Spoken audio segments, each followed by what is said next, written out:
Hey there. Ever wish you could just like download a brain upgrade? Haha, wouldn't that be nice? Seriously. Yeah. But until then, we've got today's deep dive. Sounds promising. We're taking on this transcript from a Mindlixer YouTube video. Oh, yeah. I've seen those. They're usually pretty good. Yeah, this one's called Audiobook, How to Become Smarter Every Day. Really smart. A bit of a mouthful, but it's got tons of actionable advice. I'm really excited to unpack this with you. Me too.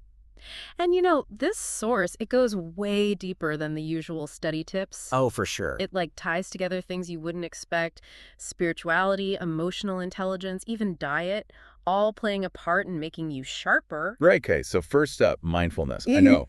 Everyone hears mindfulness and they picture like monks on meditation cushions. Yeah, totally. But this is more about finding that focus, even when things are chaotic. More than a mental ninja. Exactly. What I find fascinating is how mindfulness actually changes your brain. Yeah, I've heard that. This source talks about how it helps you focus, even in noisy environments. Like, imagine finally being able to concentrate in an open office plan. Tell me about it.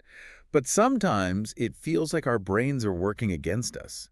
Like we get stuck in those mental ruts. Right. That's where those pesky cognitive biases sneak in, like mental shortcuts. But sometimes they trip us up. So like when I'm convinced I'm an amazing driver, despite, a few questionable parking incidents. Maybe that's the Dunning-Kruger effect in action, where we overestimate our abilities in things we're not so good at. Ouch. The source also talks about confirmation bias. Oh, okay. Fill me in. It's like when you only read news that agrees with your opinion, even if it's not the whole story. It's so easy to fall into that trap. For sure.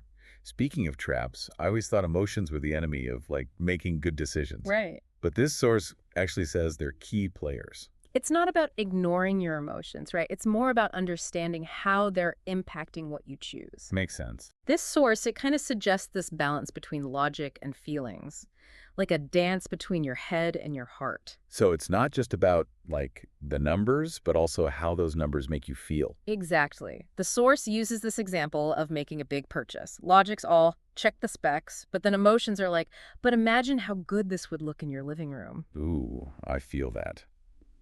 Okay, this deep dive is already making me rethink how I make decisions. Good. Speaking of getting smarter in how we interact with people, this source is all about empathy. Oh, yeah, empathy. It's more than just being nice. It's like this secret level of understanding. Yeah. When you put yourself in someone else's shoes, you learn better, collaborate better. You even become a more ethical decision maker. So it's like a brain boost from tapping into other people's experiences. Exactly. Have you ever had someone really listen to you, like truly listen, without judgment? Yeah, sure. It's a good feeling. It makes you feel seen, Well- and it opens you up to new ideas. The source suggests that active listening, it's one of the best ways to build up that empathy. It's like connecting on a deeper level. And in that process, you become a more well-rounded thinker. Now, this next idea really caught my eye, this integrative thinking thing. Sounds pretty fancy, so break it down for me. Okay. Think of your brain like a car with gears. Okay. Integrative thinking is using both the analytical gear, logic, facts, and that creative gear, brainstorming out-of-the-box ideas. So not one or the other, but knowing when to shift gears. Precisely. They call this design thinking. Design thinking. It's like a problem-solving approach, mixing the two. Imagine you're organizing your closet. A never-ending battle. Right. Analytical thinking gets you to sort through your clothes, get rid of stuff. But then creative thinking helps you come up with ways to store everything to make the most of the space. I love that. It's like having a mental toolbox with different tools for different jobs. But how do we actually train our brains to be, like, more flexible? The source suggests activities that challenge both sides, Puzzles, logic games, those are good for analytical stuff. Then things like drawing, writing, even playing music, those spark the creativity. It's about finding what works for you and pushing those boundaries. Time to break out the Sudoku and the paintbrushes. Exactly. Now, the source brings up this thing called metacognition. It's basically thinking about thinking. Sounds a bit like staring into the mental abyss, but I'm willing to give it a try. Think of it less like an abyss and more like, becoming your own brain coach. Okay, I like that. Metacognition is figuring out how you learn best. Are you a visual learner? Auditory, hands-on.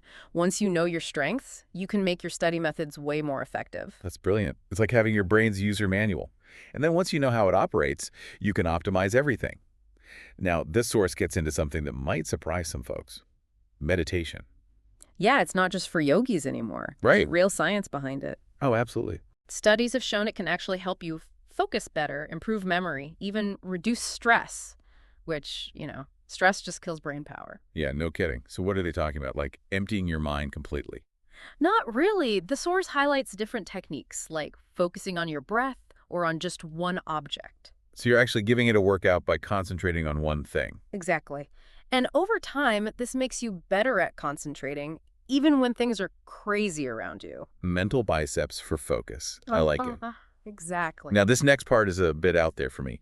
The source says spiritual rituals, like praying or lighting a candle, can help with mental clarity. I'm a little skeptical on this one. It's interesting because they focus on the psychological benefits of rituals, no matter what the ritual is. Think about it. Rituals give you structure, make things predictable. That can be really grounding, especially when you're stressed or things are uncertain. So it's not about the specific action, but the feeling of control, having order. Precisely. It's like a reset button for your mind. It creates this mental space where you can be clear and focused. Okay, yeah, that makes a lot more sense. I'm starting to see how even small rituals could help with stress and staying sharp. And speaking of staying sharp, the source dives into the power of mentorship. Oh, mentorship is great. It's more than career advice, It's about finding someone to guide you, help you unlock your full potential. Like a Sherpa for your intellectual journey? I love that. But how does mentorship actually make you smarter? Think back to when you had someone who really believed in you. Yeah. Someone who pushed you to grow and gave you guidance. That's mentorship. You speed up your learning by tapping into their experience, their wisdom.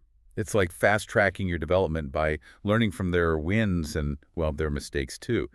But this source, it also highlights the emotional support mentors give. So important. It's having someone in your corner, even when you doubt yourself. That encouragement can be so powerful. It pushes you to do things you didn't think you could. Like having a cheerleader and a wise sage, all in one. What if you don't have a mentor, though? Can you still get those benefits from, learning with others? Definitely. This source is all about learning together, whether it's in study groups, team projects, anything. Yeah. It's realizing we often learn best when we're bouncing ideas off each other. It's ditching those solo study sessions and embracing teamwork. Right. But how does that actually make us smarter? When you're part of that learning community, you have to explain things clearly, listen to other views, defend your ideas. You're engaging with the material in a way deeper way. It's like having a built-in debate team to challenge you and make you see things from different angles. Exactly. And they even say we should take that collaborative learning outside the classroom, get involved in the community. Oh, interesting. Like imagine environmental science students working with a local group to restore a habitat. Hands-on learning. Yeah. They're using their knowledge, making a real difference, and picking up skills you can't get from a textbook. It's like connecting their learning to something bigger than themselves. Really motivating. But we got to talk about the big one. Technology. It's everywhere. And the source is all about using it wisely, not just for endless scrolling. It's a double-edged sword, for sure. It opens up amazing learning opportunities. Online courses, all that? Yeah, but it can also be so distracting. Major information overload. This source really pushes for being mindful about how we use tech. So not ditching it entirely, but using it as a tool, not a crutch. Right. Think about it. You wouldn't use a hammer to screw in a light bulb. You pick the right tool for the job. Be selective with tech. Use it to reach your learning goals. Be the master of your tech, not the other way around. What about social media, though? Can that actually make you smarter? The source says it can be a drain or a gain, depending on how you use it. It's about being picky about the information you consume. So being mindful of who we follow and what we engage with. Exactly. Don't just scroll mindlessly. Curate your feeds, include experts, thought leaders, people who provide real insights. Engage in good discussions, challenge your own beliefs, seek out different viewpoints. Use it for intellectual exchange and growth, not just as a highlight reel. Yeah. Now, let's talk about something we all do every day. Eat. This source ties what we eat to how well our brains work. Time to ditch the junk food and load up on those brain-boosting nutrients. Our brains are like high-performance machines. They need the right fuel. The source talks about omega-3 fatty acids. Those are the ones in, salmon. Yeah, essential for your brain. So ditch the fries, grab some salmon, got it. What other brain foods should we be stocking up on? Antioxidants are key. They protect your brain cells from damage. Berries, nuts, dark chocolate are all good sources. So maybe I don't have to give up chocolate entirely. Nope. What about those afternoon slumps, though? How do we keep our brains going strong all day? Complex carbohydrates are your best bet for sustained energy. Whole grains, oats, quinoa, things like that, they give you that slow and steady release of glucose. So ditch the sugary snacks that just make you crash later. Exactly. Got it. What about just plain water? Oh, super important. Even being a little dehydrated can make you foggy. Make sure you're drinking enough throughout the day. Okay, I'm going to refill my water bottle right now. Good idea. This deep dive is making me thirsty for knowledge. ANDH2O. Now, this is something I can get behind. The source talks about the link between exercise and mental agility. Exercise isn't just about your body. It's like a spring cleaning for your brain. Nice. When we exercise, we get more blood and oxygen to the brain, which helps the brain cells, improves how they talk to each other. It can even help you grow new brain cells. So it's literally like hitting the gym for your brain. Oh. What kind of exercise is best for this, though? Aerobic exercises are great for getting that blood pumping. Running, swimming, cycling, anything like that. So even just a brisk walk can make a difference. Definitely. Don't underestimate strength training either. Lifting weights or using resistance bands, that challenges your brain to coordinate your movements and keep your balance. It's a win-win, stronger body and a sharper mind. Exactly. But it's not just the physical stuff. Exercise also has a big impact on your mental and emotional well-being. Oh, yeah, for sure. It's a natural mood booster, releases endorphins. It can help you sleep better, which is huge for your brain. When you're well-rested and not stressed, your brain works so much better. It's like a positive cycle. Exercise makes you feel better, so your brain works better, so you want to exercise more. Exactly. But I know not everyone is a marathon runner or a gym rat. Right. The key is to find something you enjoy and can actually stick with. It doesn't have to be intense. Even a 30-minute walk a few times a week can make a difference. So find ways to move your body that fit into your life and make you happy. Exactly. And remember, even small changes can have a big impact.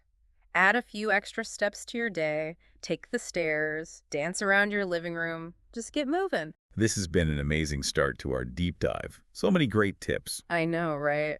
So many ways to get smarter.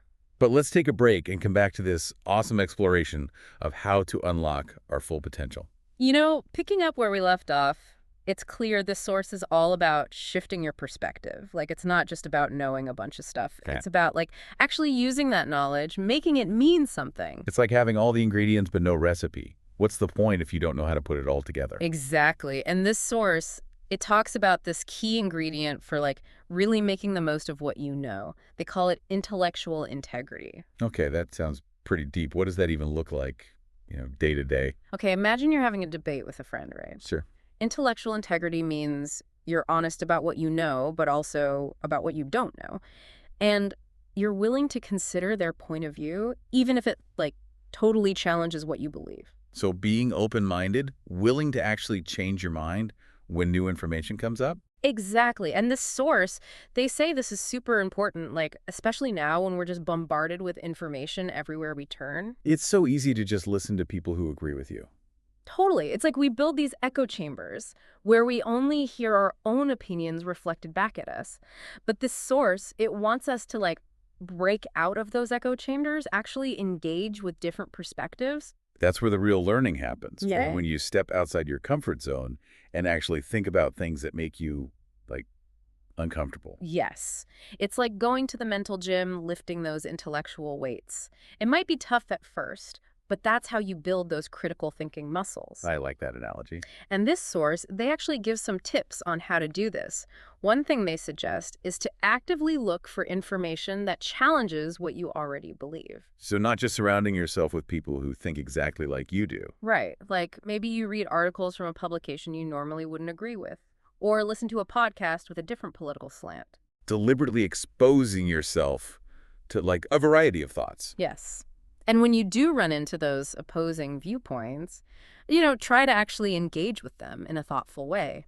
Be respectful. Ask questions to understand where they're coming from. Yeah. You might not end up agreeing with them, but at least you'll understand the issue better. And hey, maybe you'll even find some common ground. That's so important, especially now when it feels like everyone's just yelling their opinions, but nobody's really listening. Exactly.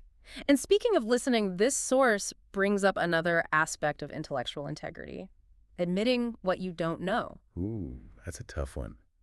I think we all have areas where we're like the expert and then areas where we're totally clueless. Yeah, It's human. absolutely. And they encourage us to just be honest about those knowledge gaps. It's okay to say, I don't know, or I need help with this. Really. I always feel like admitting you don't know something is seen as like a weakness. It might seem that way, but think about it. When you pretend to know something, you're not really open to learning, are you? But when you admit you don't know, it makes space for curiosity, for growth. Like you're saying, hey, I'm a work in progress and I'm excited to keep learning. Exactly. With that mindset, you absorb information better, and you're less likely to get tripped up by those cognitive biases. Because you're not so worried about being right all the time. Exactly. And, they also remind us it's okay to ask for help. There's no shame in finding experts or mentors who can guide you in areas you want to improve. It's hard though. Like admitting you need help, it can feel vulnerable. It can, but this source, they're encouraging us to lean into that vulnerability, see it as part of the learning process. So we're all kind of on this big knowledge quest together, and we can help each other along the way. I love that. Now, this source also talks about self-reflection as being super important for intellectual growth. Self-reflection. Yeah, it's like hitting pause on your life and really looking at your thoughts, your beliefs, what you do, asking yourself those tough questions. Why do I believe this? Yeah. What are my strengths and weaknesses? Exactly. And they point out that this can be uncomfortable. It's not always fun to confront parts of ourselves that we might not be proud of. But working through that discomfort, that's how we figure out what we need to change, where we need to grow. It's like that saying, the truth will set you free, but first it'll piss you off. I love that.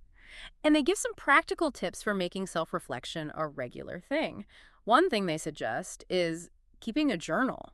Oh yeah, journaling. Writing down your thoughts and what happens to you, it can help you see things more clearly, spot patterns in how you think. It's like a written record of what's going on inside your head. Exactly. They also suggest things like meditation or yoga. Those can help you be more aware of your thoughts and feelings, but without judging them. So you can look at them more objectively without getting swept away by them? Yes.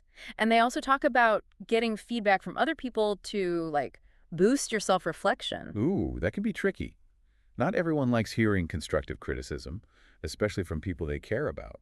True, but even when it's tough to hear, feedback can be so valuable. It gives you a fresh perspective on what you're doing, and it helps you see your blind spots. It's like having a friend hold up a mirror and say, hey, did you notice this? Exactly. And when you're open to feedback, it shows that you're willing to learn and grow, which is, a big part of that intellectual integrity we talked about. It's about realizing you don't have all the answers, and that's okay. It's actually the starting point for learning anything new. You got it. And that openness to learning, that's what leads to wisdom, a deeper understanding of ourselves and the world. This deep dive is making me realize that being smart is about so much more than just knowing a lot of facts. It's about this whole mindset of learning and growing, being aware of yourself. It's about having the tools to navigate life in a wise and compassionate way with a real desire to understand. And that's a journey I'm definitely on board with. This source has been so insightful. I can't wait to see what else they have to say. Me too. There's so much more to discover. All right, we're back. Diving deeper into this whole idea of getting smarter every day. This Mind Elixir video, it's really got me thinking differently. It's refreshing, isn't it? This whole take on intelligence. It's not about being some know-it-all.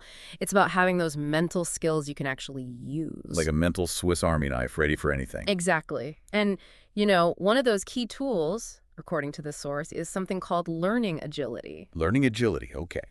I'm intrigued. What's that all about? Imagine you're thrown into something totally new, a new job, a new city, even just a new hobby. Been there. Learning agility is about being able to adapt fast, pick up those new skills, and use what you already know in this new situation. Like a mental chameleon, blending in and thriving wherever you land. Exactly. And, they make this point that it's more important now than ever. Oh, for sure. Think about it. Technology's always changing. Jobs are changing. What was valuable yesterday might be useless tomorrow. It's like we're all in this constant learning curve just to keep up. Exactly. The people who can learn fast and embrace change, they're the ones who are going to do well. So how do we become those people? How do we train our brains to be those agile learners? The source has some good advice. A big one is to get out of your comfort zone. Try new stuff. Okay, yeah. Doesn't have to be huge.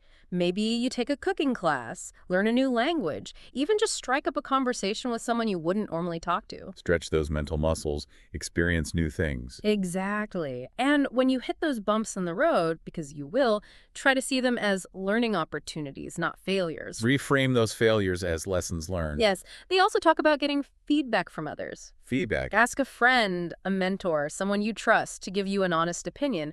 What are your strengths, your weaknesses?